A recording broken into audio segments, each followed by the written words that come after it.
रात का समय था। चंद्रमा की शीतल रोशनी संगम के जल पर प्रतिबिंबित हो रही थी। एक वृद्ध साधु सफेद भस्म लिपटे शरीर और गेरुए वस्त्रों में ध्यान मग्न बैठा था। चारों ओर सन्नाटा था, केवल जल की लहरों की ध्वनि सुनाई दे रही थी। अचानक उनके होंठ फड़फड़ाए और उन्होंने एक गहरी सांस लेकर कहा, सरस्वती कभी विलुप्त नहीं हुई, वह यहां है, बस उसे अनुभव करने की आवश्यकता है। सुदूर प्राचीन काल में ब्रह्मलोक में एक दिव्य सभा लगी थी। भगवान ब्रह्मा ने अपनी तपस्या के बल पर एक विशुद्ध ज्ञान धारा को जन्म दिया, सरस्वती। वह बहती चली गई, धरा पर, स्वर्ग में और अंततः पृथ्वी पर, जहां उसने ऋषियों को तपस्या और यज्ञ का आशीर्वाद दिया। परंतु समय के साथ इस महान नदी के अस्तित्व पर प्रश्न चिन्ह लगने लगे। क्या वह अब भी प्रवाहित होती है या केवल शास्त्रों की कथा बनकर रह गई है? मुगल और ब्रिटिश काल में कई यात्री भारत आए, जिन्होंने अपने दस्तावेजों में इस अदृश्य नदी का उल्लेख किया। ब्रिटिश खोजकर्ता ने एक बार लिखा, यहाँ के लोग कहते हैं कि एक तीसरी नदी भी यहाँ मिलती है, परंतु इसे देख नहीं सकते। यह कैसे संभव है?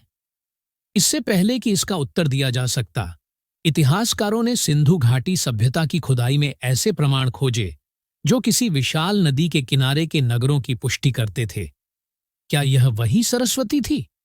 आधुनिक तकनीक ने सरस्वती के अस्तित्व की खोज में एक नया मोड़ दिया।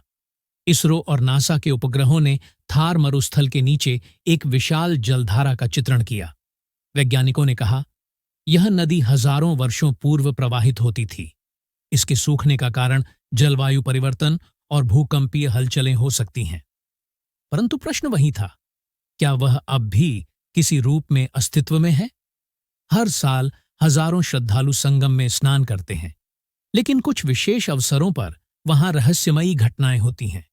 एक संत ने कहा, जब पूर्णिमा की रात होती है, तब कभी कभी जल प्रवाह में असामान्य परिवर्तन होते हैं। यह कोई साधारण घटना नहीं, यह सरस्वती की उपस्थिति का संकेत है।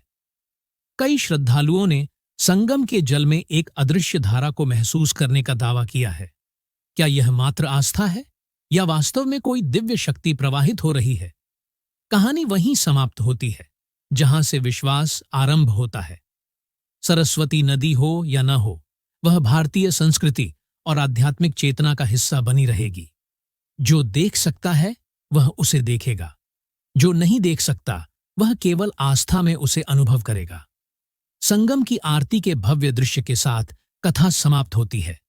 जल में पड़ती दीपों की रोशनी दर्शकों को उस अनंत प्रवाह की अनुभूति कराती है जो कभी नष्ट नहीं हो सकता।